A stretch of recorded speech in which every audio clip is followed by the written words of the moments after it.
அதிமுக கூட்டணியில் தொகுதி பங்கெல்லாம் முடிஞ்சிச்சு. ஒரு கட்சிக்கும் எந்தெந்த தொகுதியும் ஒதுக்கப்பட்டுச்சு. அதில் இந்த கூட்டணியில் கடுமையான சவால்களை எதிர்கொள்ள போகிறது யாருன்னு பார்த்தா தமிழ் மாநில காங்கிரஸ் தான். அந்த கட்சிக்கு அதிமுக கூட்டணியில் 5 தொகுதி ஒதுக்கப்பட்டுச்சு. ஈரோடு மேற்கு, ஒட்டன்சத்திரம், ராணிப்பேட்டை, கிள்ளியூர், கும்பகோணம் இந்த 5 தொகுதி ஒதுக்கப்பட்டுச்சு.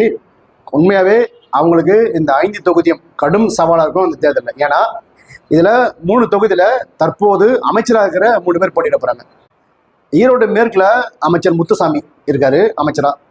அதே போல் ஒட்டன்சத்திரத்தில் அமைச்சர் சக்கரபாணி, ராணிப்பேட்டையில் அமைச்சர் காந்தி.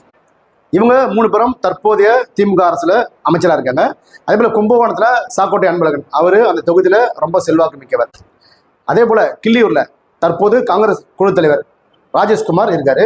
இது கண்டிப்பாக அந்த 5 தொகுதியிலையும் தமாகவுக்கு ஒரு கடுமையான போட்டியாக இருக்கும். ஏன்னா இவங்க எதிர்த்து நிற்கிறதுல 4 பேர் திமுக சேர்ந்தவங்க, ஒருத்தர் தான் காங்கிரஸ்.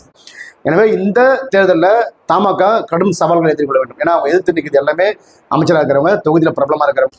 இப்போது தமிழ் மாநில காங்கிரஸ் போட்டியிடுற இந்த 5 தொகுதியும் அவங்களுக்கு கடுமையான சவால் நிறைந்த ஒரு தேர்தல் தான். இந்த தேர்தல் காலத்தில் தமிழ் மாநில காங்கிரஸ் செயல்பாடு, கூட்டணி கட்சிக்குள்ள ஆதரவோட அவங்க மிகப்பெரிய களப்பணி ஆற்றினா மட்டும்தான் அவங்க வெற்றி வாய்ப்பை பெற முடியும்.